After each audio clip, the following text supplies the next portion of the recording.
Pai querido, Pai amado, louvado seja teu nome, santificado seja teu nome. Vem, Senhor, com o teu reino sobre as nossas vidas e que a gente aprenda a viver segundo a tua vontade, segundo o teu querer. Louvado seja teu nome. Que seja feita, Senhor, a tua vontade aqui na terra, assim como é aí no céu, Pai. Que a sua vontade sobre as nossas vidas seja soberana e que a gente possa enxergar isso. Que a gente possa realmente, Pai, estar no teu caminho e feliz ao teu caminho, Senhor, porque muitas vezes o nosso coração, a nossa mente, ela é enganosa e ela deseja seguir outros caminhos que não são os seus. Corrige, Pai, a nossa rota, para que a tua vontade seja soberana sobre as nossas vidas, para que o teu nome seja exaltado e glorificado sobre nós, Pai, para que o Senhor seja digno de ser louvado, digno de ser adorado através de nossas vidas, para que a nossa vida demonstre esse louvor, essa adoração e essa gratidão. Obrigado, Pai, por todo o cuidado que o Senhor tem conosco, até nos pequenos detalhes. Obrigado pela misericórdia do Senhor que se renovou mais uma manhã. Obrigado, Senhor, pelo teu amor, pela graça derramada sobre nós. Obrigado, Senhor, pelo sopro de vida que o Senhor tem dado.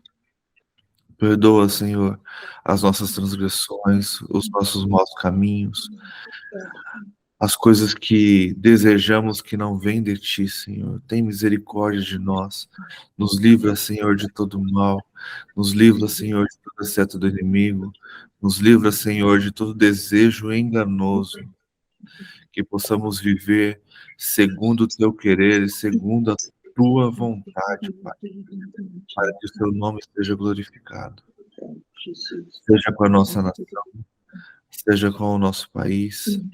O Senhor levantou seus profetas dizendo que o Brasil seria o celeiro, que aqui seria o último avivamento, Pai. Então, desperta a tua igreja. Nós te clamamos que esse avivamento venha para a honra e para a glória do teu santo nome, para que o Senhor seja glorificado. Desperta a sua igreja para que ela possa vir a tua vontade sendo cumprida sobre ela. Que haja unidade sobre o seu corpo, Pai. Que toda essa rixa de placas, de doutrina, de regras, de religiosidade, elas caiam, Senhor.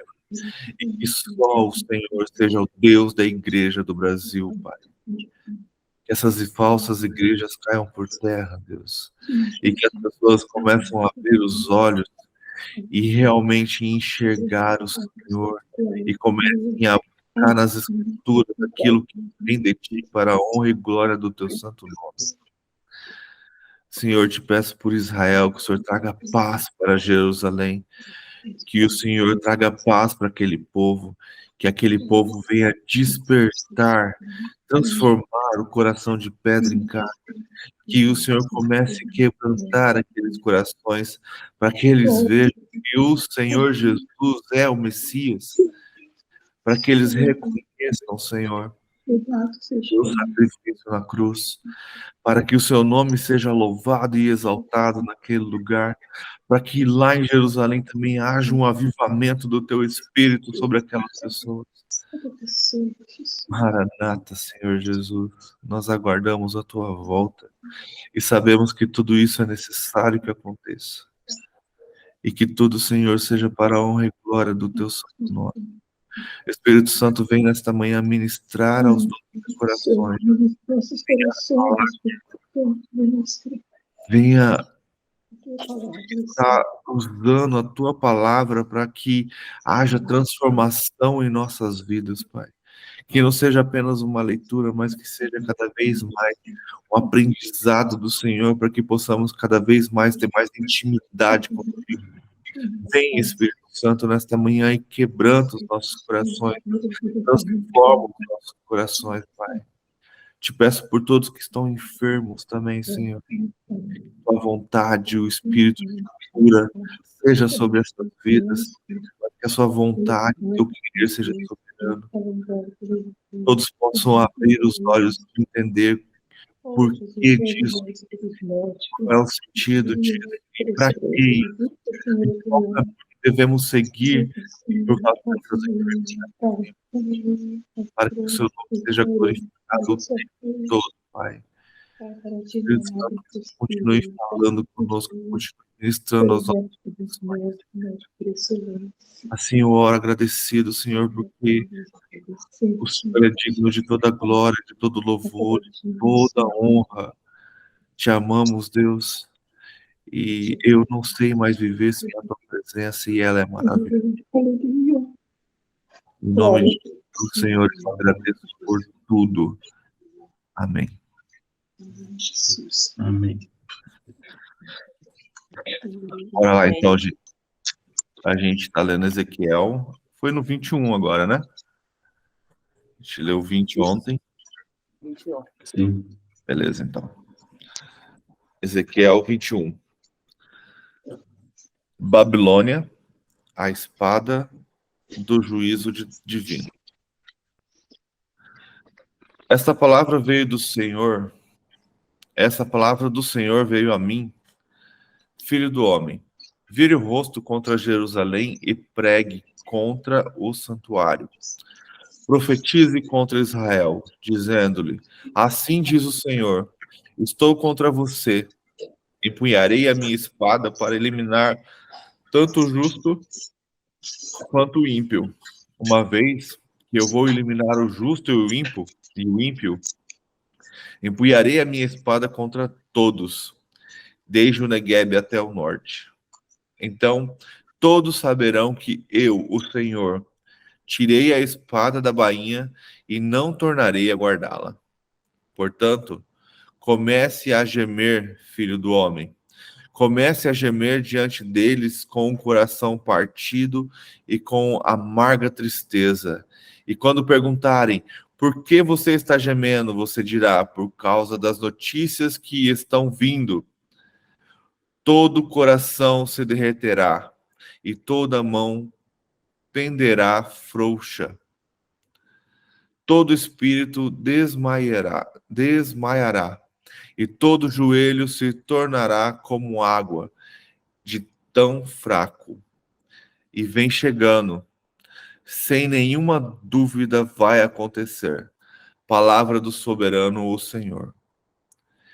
Essa palavra do Senhor veio a mim. Filho do homem, profetize e diga assim diz o Senhor. Uma espada afiada e polida, afiada para a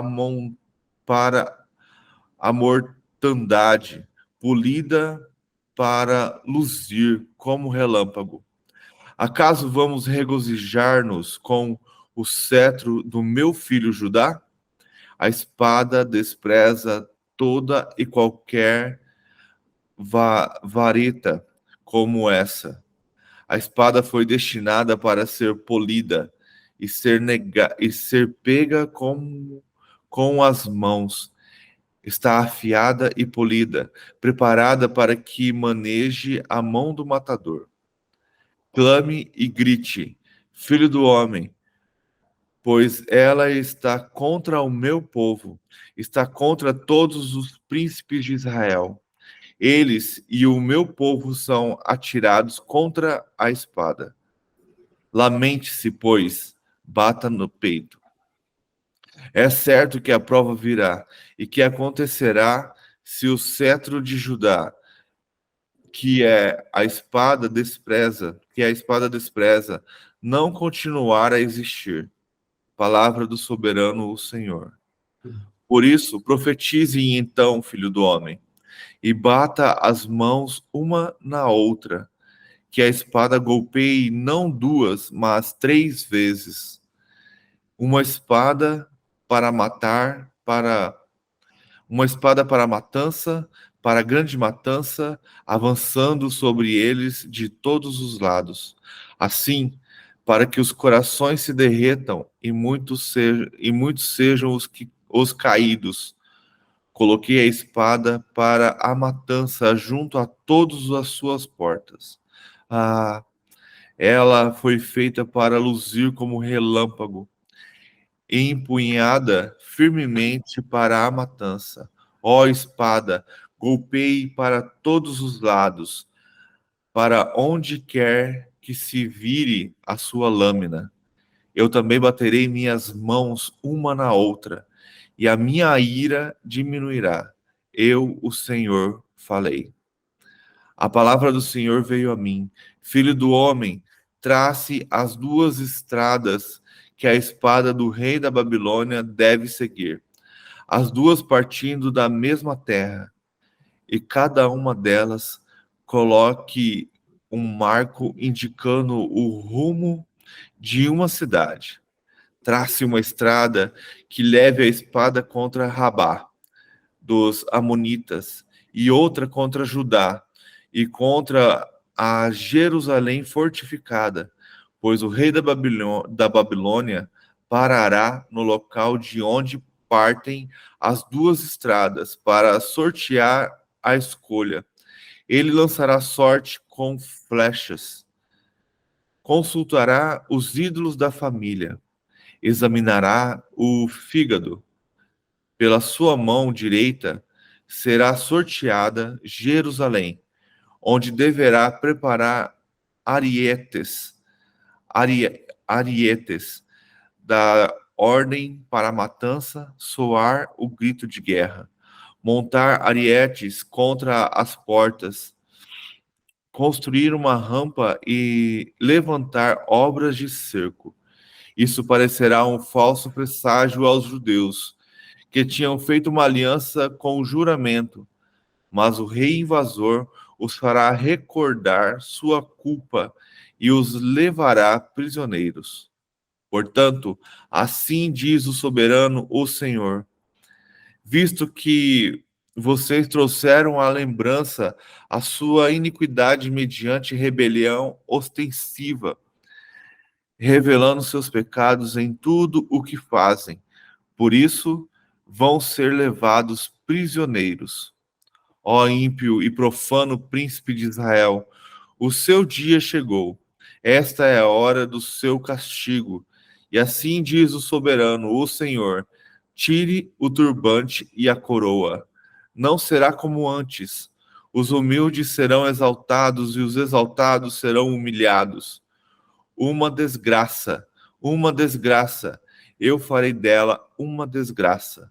Não será resultada, não será restaurada enquanto não vier aquele a quem ela pertence por direito. E ele e eu, a ele eu a darei. E você, filho do homem, profetize e diga: assim diz o soberano, o Senhor, acerca dos amonitas e dos seus insultos. Uma espada empunhada para matança, polida para consumir e para luzir como relâmpago. A despeito das visões falsas e das adivinhações mentirosas sobre vocês, ela será posta no pescoço dos ímpios e devem ser mortos, e cujo dia chegou, cujo momento de castigo é agora. Volte a espada à sua bainha, no lugar onde vocês foram criados, na terra dos seus antepassados. Eu os julgarei, derramarei a minha ira sobre vocês, suportarei a minha ira, soprarei, soprarei a minha ira impetuosa contra vocês. Eu os entregarei nas mãos de homens brutais, acostumados à destruição. Vocês serão combustível para o fogo, para o fogo. Seu sangue será derramado em sua terra, e vocês não serão mais lembrados, porque eu, o Senhor, falei.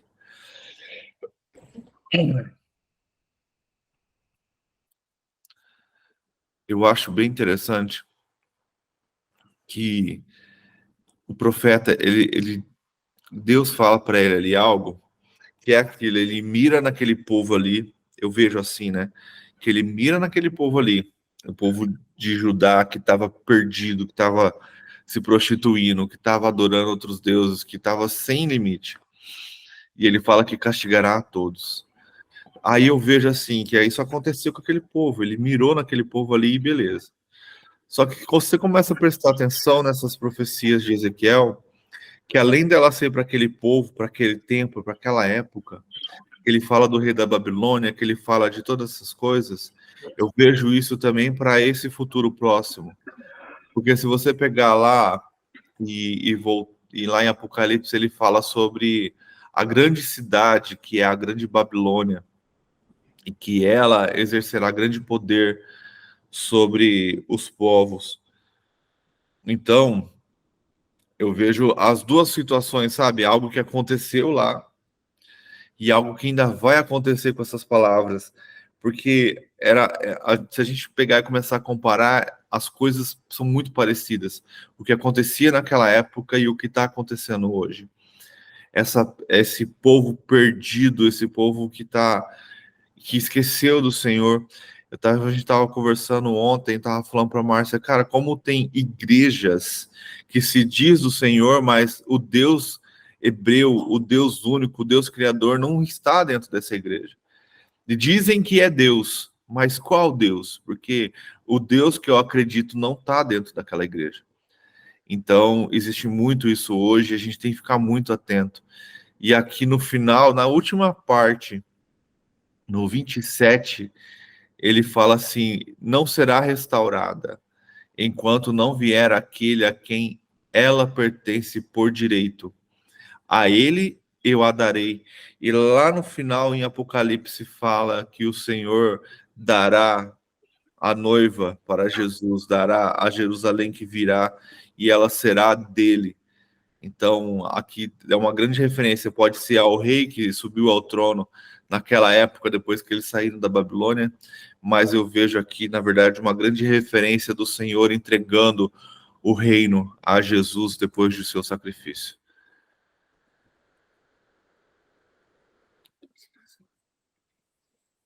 E aí ele fala, eu vejo quando ele fala acerca dos amonitas também, que ele não tá, que ele começa a falar também do povo que não segue ao Senhor, daquele povo que só causa guerra e perseguição contra o povo de Deus, que a eles também sobrará a espada, que a eles, no caso ali, a grande Babilônia também virá contra eles.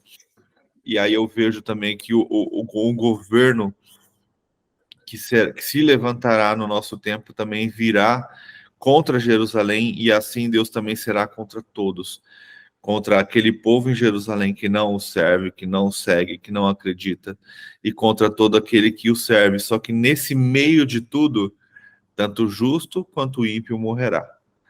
É uma batalha, é uma luta, uma perseguição. Então precisamos sempre estar prontos e preparados. Assim como eles não estavam naquela época, mas nós precisamos estar. E assim como também muitos também não estarão.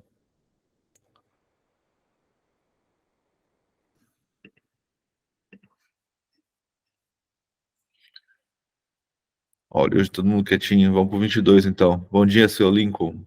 Bom dia, Cristiane. Bom dia a todos aí. Bom dia, bom dia. Eu vou ler o 22, tá? Bom dia. Eu entrei atrasado, tô aqui só ouvindo. Eu vou ler o 22, tá bom? Sim. 22. A minha Bíblia tem algumas palavras diferentes da sua, sabe? Mas a tradução é a mesma. Tá? E veio a minha palavra do Senhor, dizendo: Tu, pois, o filho do homem, porventura julgarás? Julgarás a cidade sanguinária?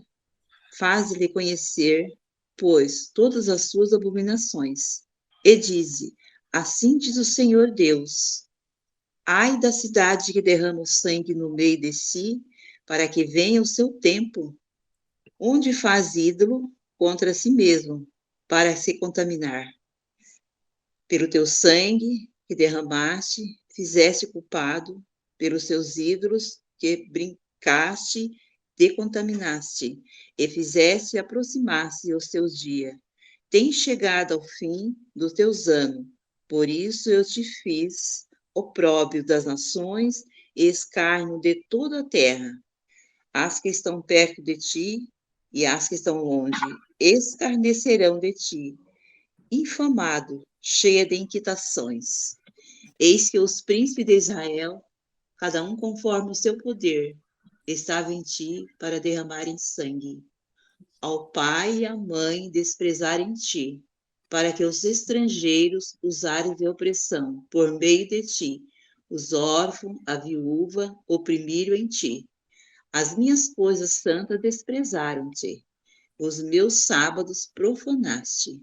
Homens caluniadores, e se achavam em ti para derramarem sangue, em ti sobre os montes, comeram perversidade, cometeram no meio de ti. A vergonha do pai, descobriram em ti, que estava imunda, a sua separação, humilharam-se no meio de ti. O 11. Um cometeu abominação com mulher do seu próximo, outro contaminou abominavelmente a sua nora, e outro humilhou no meio de ti a sua irmã, filha do seu pai. Presente receberam no meio de ti, para derramar sangue, usura e juros, ilícito, tomasse e usasse de avareza com o teu próximo, oprimindo-o mais de mim, e te esqueceste, diz o Senhor Deus. Eis que bati as mãos contra a avareza que cometeste por causa do sangue que houve no meio de ti. Porventura, estará firme o teu coração? Porventura, estará forte a tua mão nos dias em que eu tirarei contigo? Eu, o Senhor, disse, eu farei. O 15, espalhar-te-ei entre as nações e dispersar-te-eis pela terra, e porei termos a tuas imundícias. E tu serás profanada em ti mesma, com os olhos do gentil, e saberá que eu sou o Senhor. E veio a minha palavra do Senhor, dizendo, filho do homem, a casa de Israel se tornou para mim uma escória, todos eles são bronze, estranho, ferros e chumbo, no meio do forno, em escória de prata se tornaram. Portanto, assim diz o Senhor Deus, pois todos vós que tornaste escória, por isso eis que vos ajuntarei no meio de Jerusalém. Como se ajunta a prata, o bronze, o ferro, o chumbo, o estanho, no meio do forno, assim assoprará o fogo sobre eles, a fim que se fundirem, assim vos ajuntarei a minha ira, o meu furor, e ali vos deixarei e fundirei.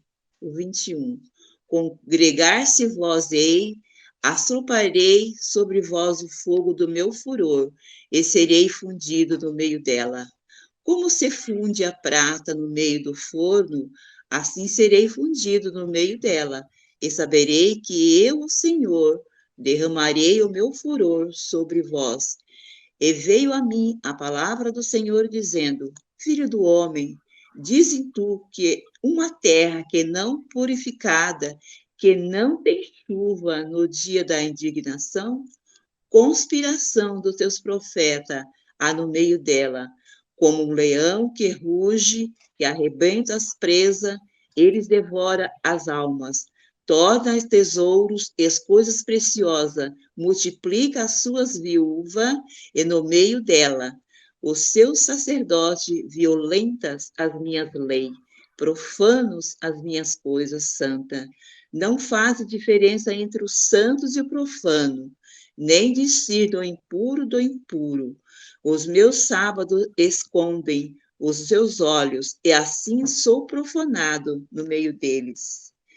Os seus príncipes no meio dela são como os lobos que arrebentam as presas para derramarem sangue, para destruir as almas, para seguires a avareza. Os seus profetas têm feito eles cobertura com argamassa não temperada, profetizando vaidade, adivinhando-lhe mentira, dizendo assim, o Senhor Deus, sem que Deus estivesse falado.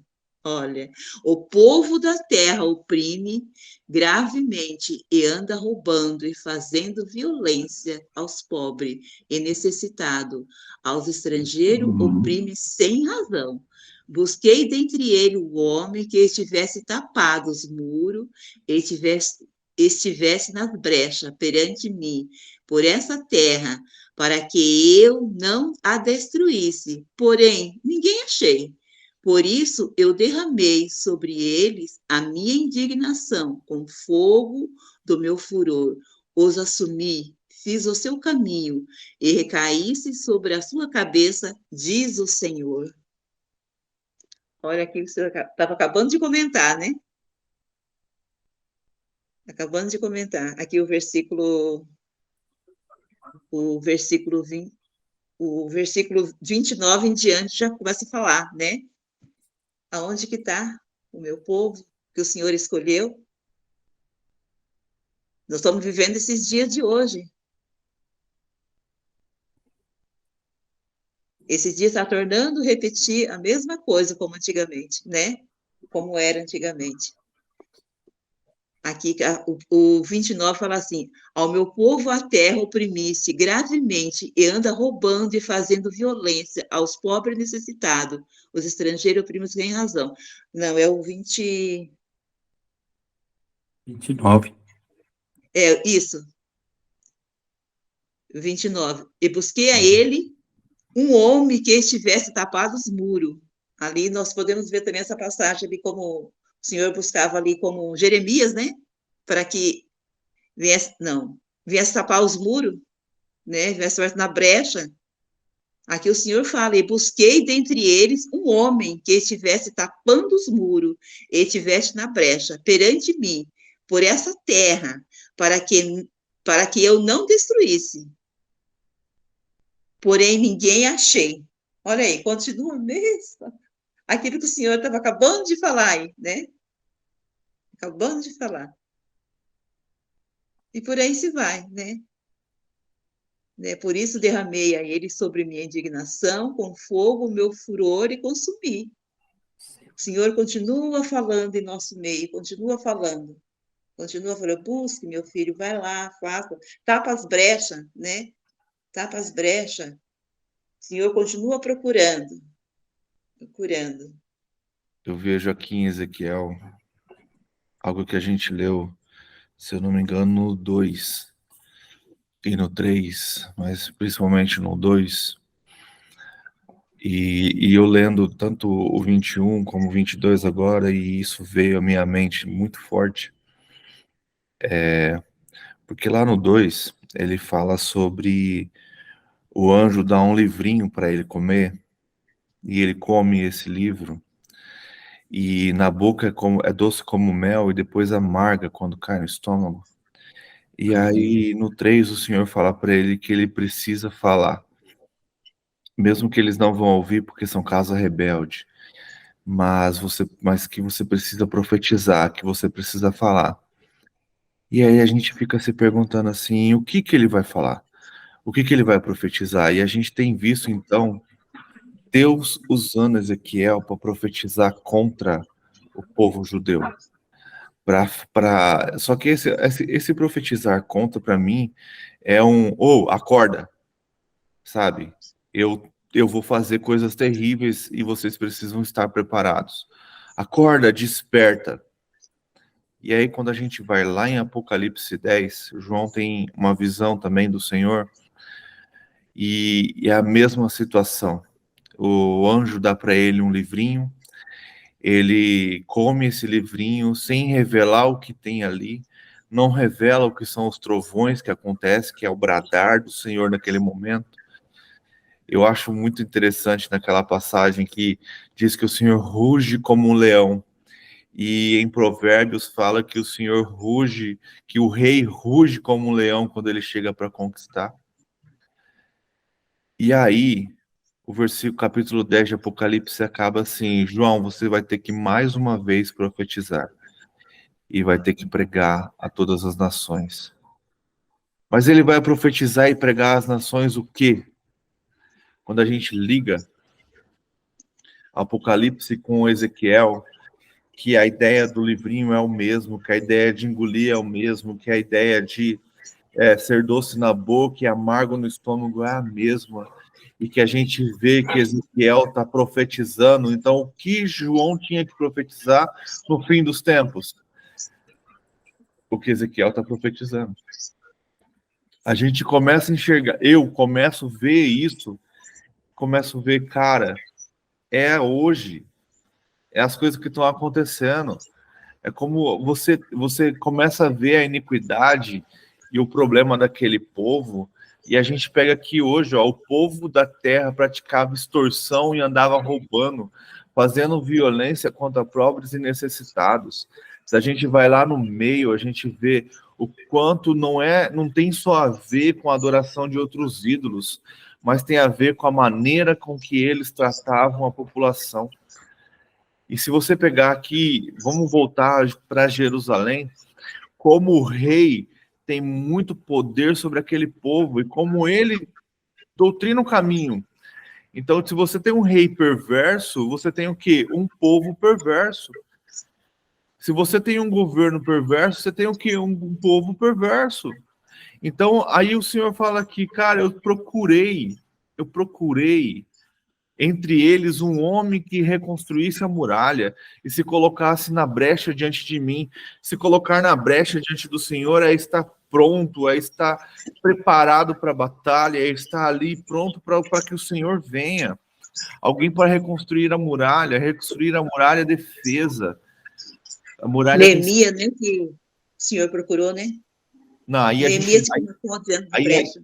Aí já é lá na frente, né? Mas ele está falando naquela situação ali, ele precisava de alguém que se colocasse, mas alguma liderança, mas a própria liderança recusou ao Senhor. A gente tem ali, aqui Ezequiel, a gente tem Jeremias que se levantou também para aquele momento, mas o povo que é representado pelo seu rei, recusou. É igual a gente vê hoje, por exemplo, a gente vê o que o governo tem feito, lutado contra alguns princípios, e ele está se colocando numa posição que quando outros vierem contra, quem vai pagar? Não é só ele, é todo o povo. Então, o rei de Israel naquela época se colocava numa posição que todos iam pagar pelas suas escolhas. Quando o rei Nabucodonosor veio contra Jerusalém, todos pagaram. Por isso que a espada do Senhor ela veio sobre os ímpios e sobre os justos. Ah, mas aí o Senhor... Não, ele protegeu aqueles. Teve aqueles que ele protegeu. Mas sempre tem justos que pagam um preço. Então eu vejo no futuro governo a mesma coisa. Que virá esse governo contra todos. E todos pagarão, justos e ímpios. Então a gente tem que estar preparado e começar a entender essas profecias de tanto Ezequiel como de Daniel, como dos pequenos profetas, que era para aquele tempo, mas também serve para o nosso tempo, para que haja um despertar em nosso coração e um desejo cada vez mais profundo de se colocar na brecha, de se colocar diante do Senhor, de se prostrar diante do Senhor e falar: Pai, eis-me aqui, transforma a minha vida para que eu esteja preparado para a sua volta, para que eu seja mais um soldado do Senhor, para que tudo isso, quando acontecer, eu esteja pronto. Eu estava conversando com meu sogro, o que é melhor? Um soldado pronto para uma guerra que não vem, ou um soldado que a guerra vem e ele não está pronto? Então precisamos estar pronto, não importa a sua posição, não importa o que pensa, Jesus vai voltar e precisamos estar preparados, porque a apostasia da igreja está aí, batendo a porta. Essas mentiras, essa extorsão está acontecendo aí escandalosamente. A violência já começou contra o povo de Deus. E aí a gente está o quê? Dormindo. Como as 10 virgens, como as 10 damas de honra. Estamos dormindo. Eu acredito, eu quero ser aquele que está acordado e falar para essas 10 damas: acorda que o noivo está vindo. Então, para isso, precisamos estar firmados na palavra do Senhor e atentos aos sinais que o Senhor trará.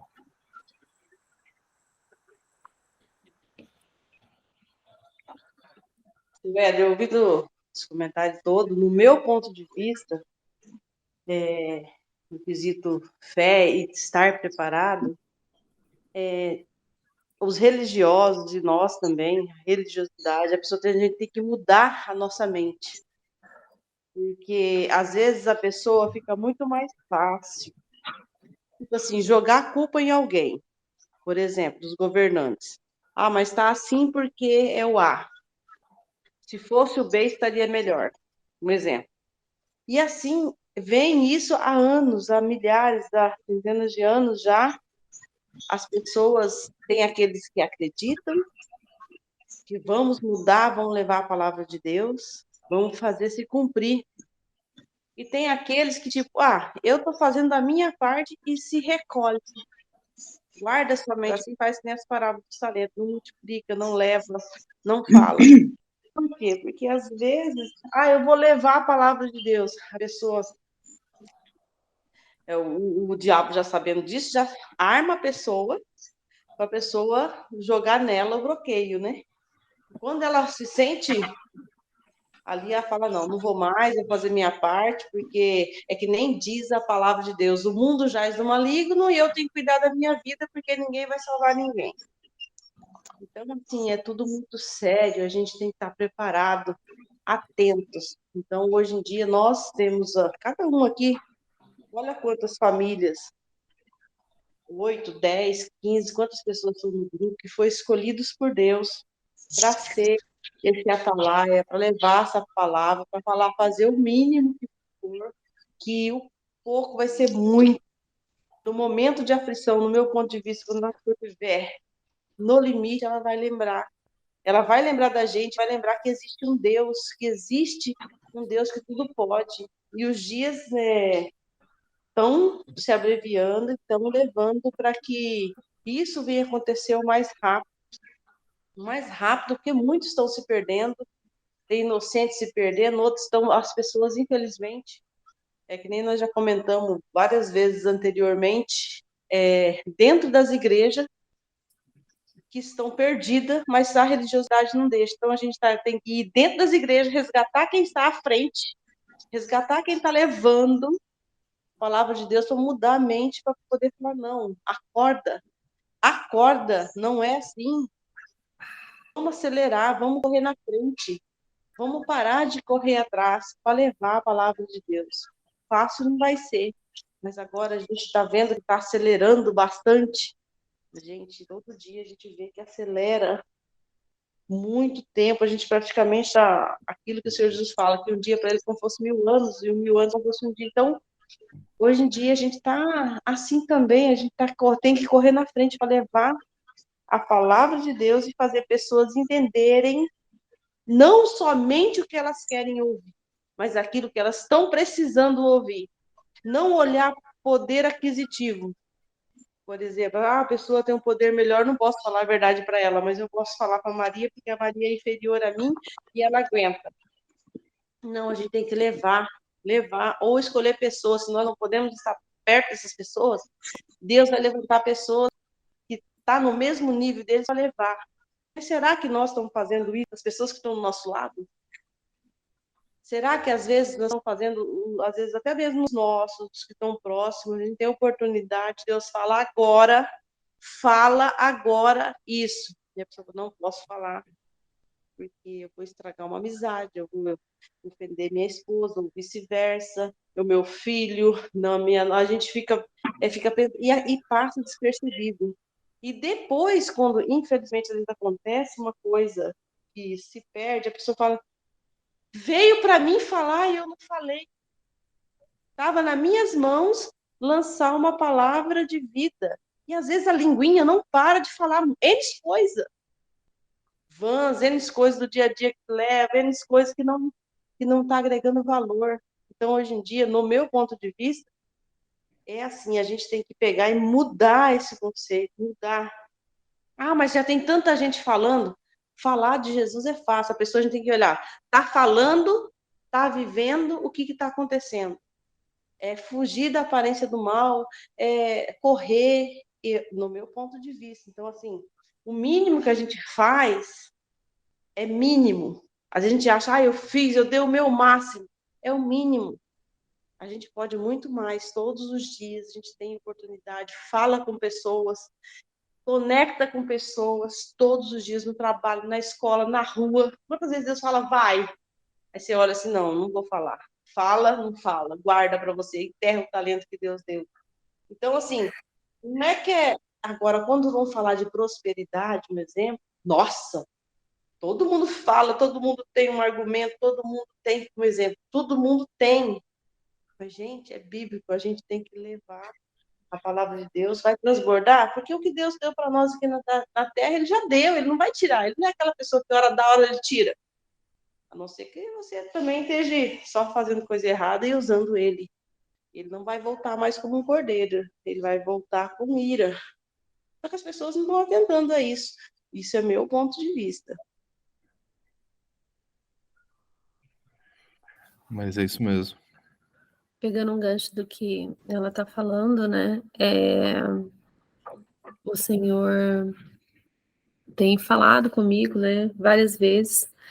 E é engraçado como essa questão da pregação da hipergraça, né? Como que ela envolve as pessoas.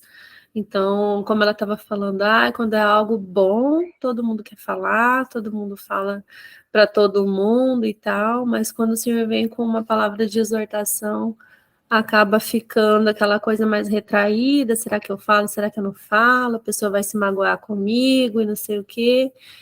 E eu tive uma experiência recentemente, né, aonde o Senhor falou comigo e numa determinada situação eu virei para meu esposo e eu falei para ele, eu falei assim, olha, eu não ia te falar, mas eu vou te falar. O Senhor está falando que é a última chance que Ele está te dando para o meu esposo. E na hora ele ficou muito bravo e falou assim, isso é hora de falar isso, não sei o que e tal. E eu falei assim, ai Deus, será que eu devia ter falado? Mas eu falei. Quando foi umas 2 semanas depois, ele sofreu um acidente, agora, semana passada. E se o Senhor falou com ele ou não falou, eu não sei. Mas eu fiz a minha parte, como você falou, né? Eu fiz a minha parte. Falei para ele o que o Senhor tinha falado ao meu coração. Agora, quem vai tratar com ele no particular é Deus. É o Espírito Santo de Deus. Se é ou se não é, para ele tomar um posicionamento agora, a questão vai ser com ele, né? E eu estava comentando isso ontem com a minha irmã. Então, quando o Espírito Santo fala, a gente tem que estar sensível para ouvir o que ele realmente tem para direcionar. E essa é a minha oração todos os dias, para que eu venha estar com o coração aberto e sensível ao Espírito Santo, para que o nome do Senhor seja glorificado. E tem que começar dentro de casa. Às vezes a gente quer ganhar o mundo inteiro e a nossa casa está ali, entendeu? Estou correndo e tal, tenho obra para fazer e tem gente para ganhar e tal, e os nossos filhos estão ali perdidos e o nosso esposo ou a nossa esposa e tá ali como se não houvesse algum cristão dentro daquela residência, né? É mais difícil? Sim, é mais difícil a gente ganhar quem está dentro de casa.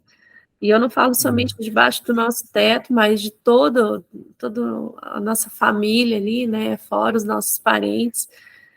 E é a graça do Senhor que nos conduz, né? Para a gente estar podendo ministrar e fazendo diferença, e a partir do momento que eles virem Cristo na gente, eles virem a realmente se converter ao Senhor. Tem uma passagem no Novo Testamento, agora não vou lembrar exatamente aonde, mas que Paulo está falando sobre os presbíteros e pastores, essas coisas, os líderes, né? Vamos colocar dessa forma. E vai muito de frente com isso, que para o cara ser um presbítero, um líder, uma pessoa que está na frente, a família dele precisa estar em ordem. Então, o que a gente vê hoje? Pessoas que querem liderar, mas que abandonam a família. Então, não existe, e isso está muito forte, muito grande por aí. E não existe uma liderança eficaz, um pastoreio eficaz, se não começar dentro da sua própria casa. Então, não adianta você vai lá ver o cara, ele prega, ele é um grande líder e tal, e você vê a família dele tá destruída, abandonada. Então, por muito tempo isso aconteceu, que o cara falava assim, não, é a obra do Senhor. O Senhor nunca pediu para você abandonar a sua casa, abandonar a sua família para fazer a obra. E sim, Deus fala para que você cuide da sua família, aí você vai fazer a obra, porque você vai ser testemunho de algo grande. Então, precisamos estar atentos. Eu costumo dizer, a base do reino de Deus é a família. E por isso que é algo que o diabo, nosso inimigo, tem atacado tão fortemente. Começou com o relacionamento, com o casamento, agora com a transformação das pessoas, homens que não são mais homens, mulheres que não são mais femininas, e agora ele está atacando as crianças para que elas já cresçam com uma mente totalmente destroçada e destruída. Então precisamos estar atentos ao quê? Às famílias. É bem isso aí mesmo, é o que está acontecendo. Nós não tem líder, né?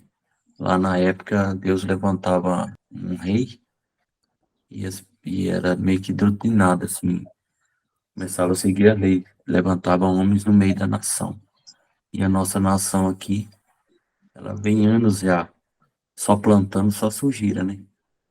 Tanto que esse negócio que vocês comentaram hoje, como se diz, a sujeira tá lá dentro. Sempre tem uma pessoa que você vê falar bem, que quer ajudar como diz o outro, os pequenos, né? O pobre. Só que ele entra lá e ele é corrompido lá dentro. Ele não consegue governar. A sujeira tá toda lá dentro, vem anos aplantado, e vem moldando o povo brasileiro, e aí o pessoal crescer e certas gerações, sem ser a nossa, mais para frente ou mais para trás, sempre tem no meio. É aquilo que eu sei, o cesto tá cheio de banana podre. E aí a gente tá saindo, tá pulando fora, tá tentando arrastar alguém, conquistar alguém, mas é bem corrupto o nosso rei, né? Nosso rei é assim e a maioria das pessoas cresceram assim, corrupto e errado. Vai querer obedecer. Por isso a perseguição vai ser muito, muito grande mesmo. É por isso que precisamos ser sacerdotes do nosso lar. Não se preocupar tanto com o governo e sim começar com a nossa casa. Por isso que eu não sei como é que tá o título da de vocês aí. Na minha tá assim, as abominações de Jerusalém. Jerusalém era para ser considerada a cidade santa. Mas, no entanto, o que aconteceu? Se corrompeu, começou a praticar coisas erradas, vamos dizer assim, que não agradavam ao Senhor. Então, foi preciso que o Senhor pegasse o profeta e falasse assim, ó, expõe o que ela está fazendo, fala o que ela está fazendo, mostra para ela que as coisas, os atos, as atitudes que ela está tomando, as práticas dela não estão sendo agradáveis, para que ela possa ver que vai ter consequências, né? Porque ali havia aqueles que teriam que falar. Eu até anotei aqui que seriam o quê? Os profetas, os sacerdotes, os príncipes, mas eles não conseguiam falar porque estavam como? Corrompidos. Dentro deles haviam várias abominações. Então, eles não conseguiam fazer aquilo que eles precisariam fazer, que era realmente falar das coisas que estavam sendo passadas e orientar o povo. Ó, muda, se converta, não pratica mais isso. Mas como que ia falar se dentro deles estavam corrompidos? Então, eu não posso falar porque eu não estou vivendo. Ainda que eu fale, vai ser só palavras. Não vai surtir efeito, não vai haver mudanças, porque serão palavras vazias. Aí o Senhor fala a insatisfação dele, o desejo que ele queria que acontecesse naquele lugar, que alguém se colocasse na brecha. Quando eu vejo essa palavra, quando ele fala assim, ó, que ele queria alguém que se colocasse ali na brecha, ou seja, alguém que ali seja referência, alguém que ali sirva de testemunho, para que os outros vejam e digam, não, isso está errado. há uma mudança. Olha lá a vida daquele ali que está na brecha. Então, eu posso me espelhar naquilo ali, buscar a mudança e realmente parar de fazer as abominações. Então, eu vejo assim, que aqui via realmente uma preocupação. Se a gente for ver, por mais que aqui, em todo o livro que a gente leu até agora, ou nos outros, por mais que houvesse a profecia da destruição que o Senhor ia fazer, das consequências que aquele povo ia ter, ele sempre dizia o seguinte: olha, eu quero que alguém fale alguma coisa, eu quero que alguém sirva de exemplo para que você se arrependa. Porque eu não tenho prazer algum na destruição, mas sim no arrependimento e na conversão. Então, a gente percebe isso aqui. Então, eu vejo para mim, Neide, se colocar na brecha, é eu entender que ainda que eu não fale, mas que eu possa ser o exemplo que outros vão ver como testemunho. Porque muitas das vezes a gente não consegue realmente falar. Muitas das vezes a gente pode estar no meio de todo mundo, mas eu não consegui falar. Ou se eu falar até o que Deus quer que eu fale, outros possam ser que interprete de outras maneiras. Então, eu vou me calar, mas o meu testemunho na brecha vai fazer com que outras pessoas vejam o que realmente está acontecendo ali.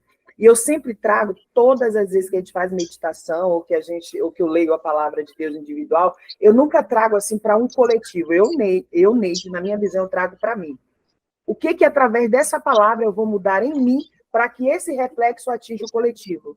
Porque se eu parar para analisar, os governantes são maus. Se eu parar para analisar, as pessoas, muitas são maus.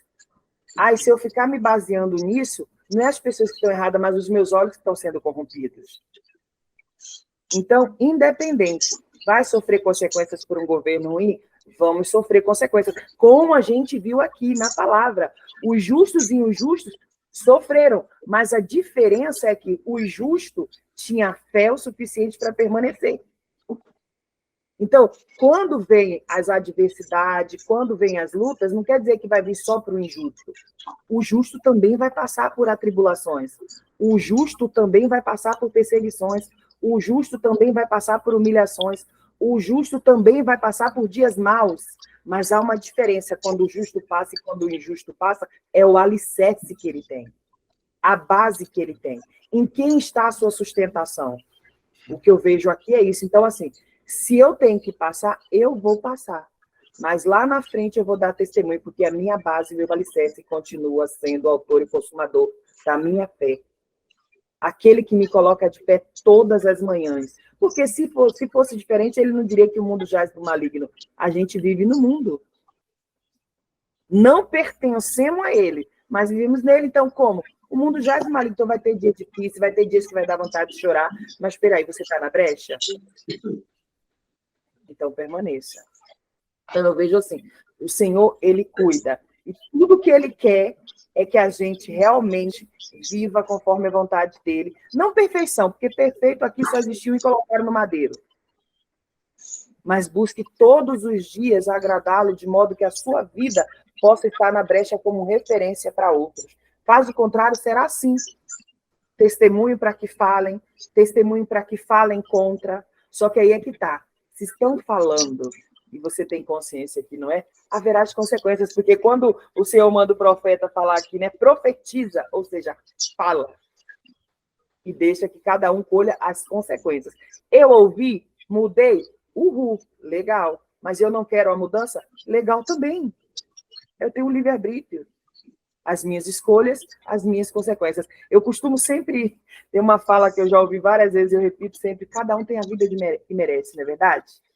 Se é boa, você está fazendo por onde você merece. Se é de merda, você está fazendo por onde é que você merece também. Exatamente. Bom dia aí, tá? Eu quero finalizar que a gente pense assim, ó, versículo 7. Em seu meio, desprezaram o pai e a mãe. Olha, eu quero que vocês prestem atenção na quebra de princípios. Em seu meio, desprezaram pai e mãe. Praticaram extorsão contra os estrangeiros. E são injustos com órfãos e viúvas. Você desprezou as minhas coisas santas e profanou o meu sábado. Em seu meio há homens que dizem calúnias para derramar sangue. Em seu meio comem carne sacrificada nos montes e cometem perversidade. Em seu meio, homens têm relações com mulheres do próprio pai e abusam de mulheres no período de sua menstruação.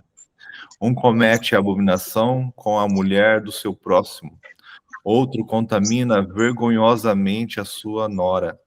E outro abusa de sua filha, de sua irmã, filha de seu pai.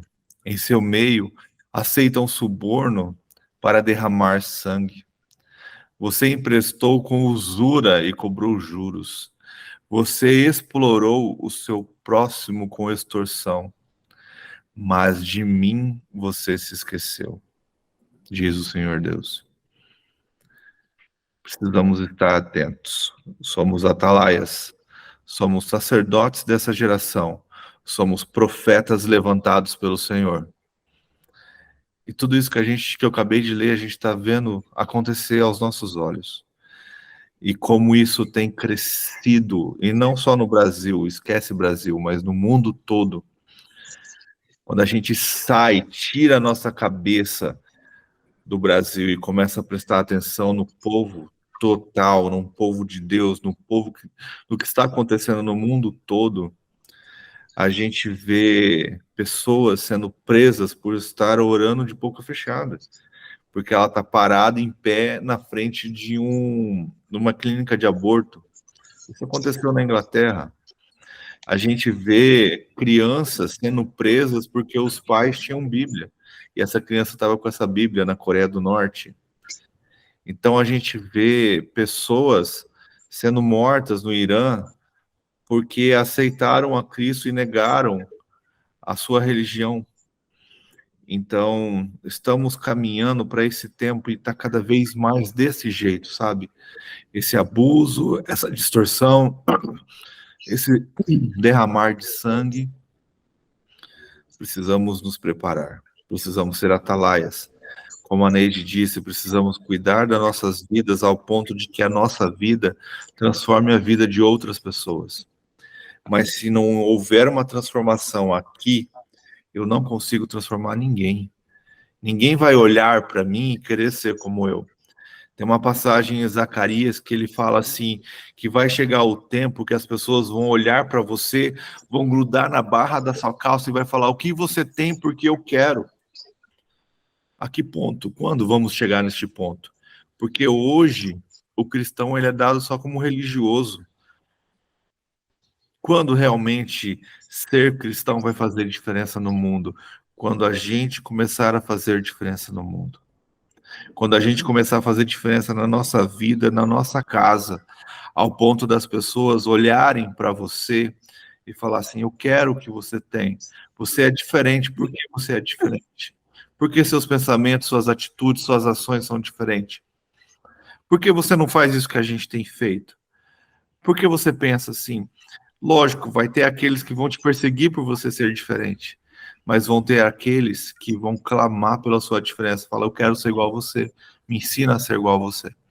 Então precisamos estar preparados. O senhor Éder, essa parte que o senhor leu, quando no final ele fala assim, ó, mas de mim te esqueceste, diz o Senhor Deus. Por que o povo começou a praticar todas aquelas abominações? Por que começou a fazer tudo aquilo? Porque se esqueceu de quem? Então, por mais que a gente passe, seja lá o que for, não podemos esquecer dele. Não podemos esquecer de estar nele, de viver com ele.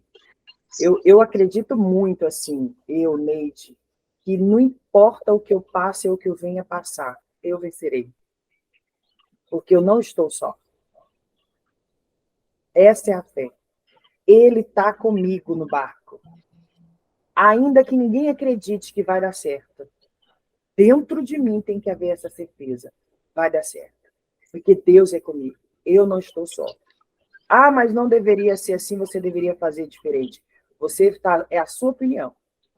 A minha continua sendo essa. Porque Deus está comigo, Ele está na direção, Ele está no controle do barco.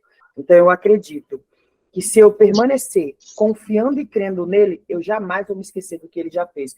Porque se a gente parar para analisar toda a nossa vida, aonde a gente chega, um exemplo, hoje eu estou com 42, 43 anos, exemplo, mas do momento que eu entreguei a vida para Cristo lá atrás, os meus 19 anos até hoje, ele fez muitos milagres. Muitas coisas boas ele fez. Por que hoje, porque eu estou passando por um deserto, eu estou aprendendo o caminho do monte, eu vou esquecer dele? Ou eu vou achar que ele não está comigo nesse deserto? Não, ele está. Eu não posso praticar as abominações, as coisas que desagradam a ele. Porque eu não posso esquecer dele. A gente tem que acreditar dessa forma. Então, não importa o que eu venha passar, eu não posso esquecer do Senhor, meu Deus, porque eu que escolhi ele como Deus. Ele me escolheu desde do ventre da minha mãe. Mas na minha caminhada eu fiz minhas escolhas de sair ou não da presença dele. Mas aí chega um ponto que ele traz clareza ao meu entendimento e eu escolho ele como Deus. Eu escolhi ele como Deus. Não é homem, não é placa de igreja, não é pastor, não é bispo, não é obreiro, não é amigo, não é ninguém. É ele que é o meu Deus. Então quem governa é ele, quem direciona é ele. É isso aí.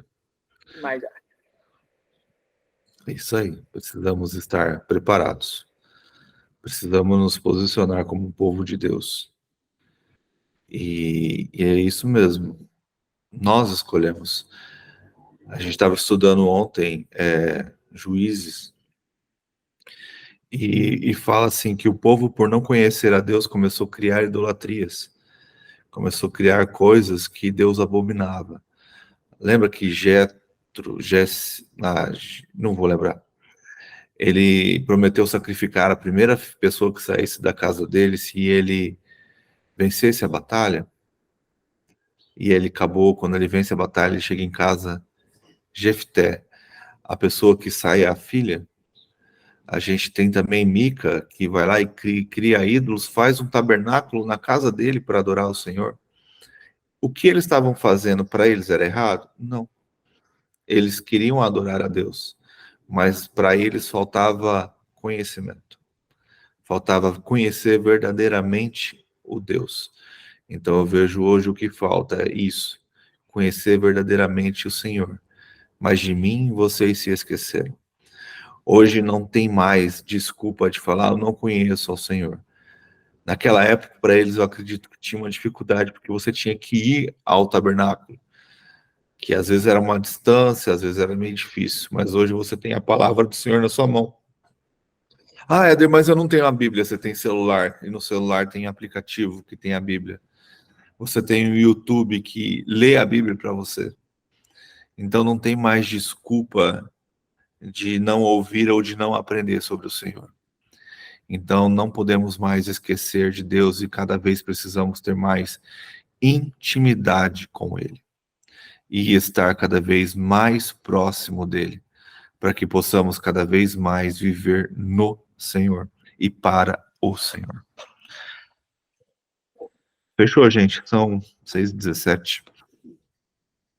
Muito bom esse tempo com o Senhor. Tava falando para a Márcia que desse jeito a gente vai terminar Ezequiel ano que vem. eu estava pensando nisso hoje cedo, quando a gente começou a leitura. Mas é muito bom, porque a gente está aprendendo. A gente está aprendendo um com Eu vejo que Mas vai chegar um ponto que a gente vai acelerar um pouco, porque vai chegar a pontos que não tem muito o que conversar, que é muito detalhes. É que esses capítulos são longos, né? Sim, mas é maravilhoso aprender um com o outro, mesmo que demore um pouco. Mas Deus é muito bom, Deus é maravilhoso e como Ele tem falado conosco. Fechou, gente? Quem pode orar para a gente finalizar? Fiquem à vontade, só abrir o microfone e começar. Eu vou orar então, porque hoje eu estou muito grata ao Senhor por Amém. comemorando mais um ano de... Olha, parabéns! Deus abençoe. Obrigada. Trocou até a foto. Você viu? Eu vi. É um ano. Ô, Senhor. Obrigado, Senhor. Senhor, a Ti rendemos graças, ó Pai, porque o Senhor é bom. Sim, Deus, bom somente é o Senhor. E queremos, através dessa bondade, Pai, acessar a Tua graça, assim bem como a Tua misericórdia nessa manhã. E entender, Deus, que todas as manhãs o Senhor nos dá o privilégio, a oportunidade de estarmos de pé e tear nos nossos pulmões. Portanto, Deus, que venhamos ser gratos, ó Pai. Gratos por tudo, Senhor. Gratos pelas lutas, pelas adversidades, pelas perseguições. Que venhamos ter olhares espirituais, ó Deus, para todas as situações que temos que passar, que vamos passar ou que estamos passando. Para entender que nenhuma luta nos afasta do Senhor, mas sim, Deus, nos permite subir de nível. Então, que o Teu Santo Espírito, nessa manhã, traga uma presença, Deus, de maneira extraordinária sobre cada um de nós. Que venhamos sentir a Tua presença, Deus, ao falar, ao andar, ao caminhar, ao trabalhar. Venhamos entender que não estamos só. Senhor, que não venhamos ser religiosos, mas que venhamos ser como brasas vivas, ó Pai. Brasas vivas acesas pelo olheiro que é o Senhor. Que esse dia hoje seja um dia exponencial, um dia de crescimento, um dia de sabedoria, que o Senhor abra a nossa mente, que o Senhor abra o nosso entendimento, que o Senhor nos dê discernimento, que o Senhor nos conceda sabedoria, mas acima de tudo, ó Pai, que haja em nós espírito de gratidão, porque eu sou grata a Ti por mais um dia, eu sou grata a Ti por mais um ano em Tua presença. Eu sou grata a Ti, Senhor, por tudo que vivi durante esse período e pelas coisas que eu hei de viver, porque certeza há dentro de mim que mais me aproximo do Senhor. Deus, que esse estudo, Pai, que esse momento que nós vivemos aqui não venha ficar só aqui, mas que venhamos levar adiante na nossa casa, na nossa família, no nosso local de trabalho, tudo aquilo que o Senhor tem nos dado, que venhamos ter prazer em ser esse homem na brecha, Pai. Que venhamos ter prazer em ser referência para outros. Não com perfeição, porque Deus sabemos que perfeito só o Senhor, mas que venhamos viver dias felizes na Tua presença, Pai. Nos capacita, Senhor. Espírito Santo, derrama sobre nós a porção dobrada da Tua presença. Que o Senhor venha alegrar os nossos corações. Que o Senhor venha trazer para cada um de nós o que precisamos, segundo a necessidade do momento. E é por isso, Pai, que eu Te agradeço por esse dia, entregando tudo em Tuas mãos. Eu entrego a minha casa, eu entrego o meu trabalho, eu entrego tudo aos cuidados do Senhor. Espírito Santo, seja convidado a direcionar as nossas agendas. É isso que eu Te peço hoje. E eu agradeço em nome de Jesus. Amém.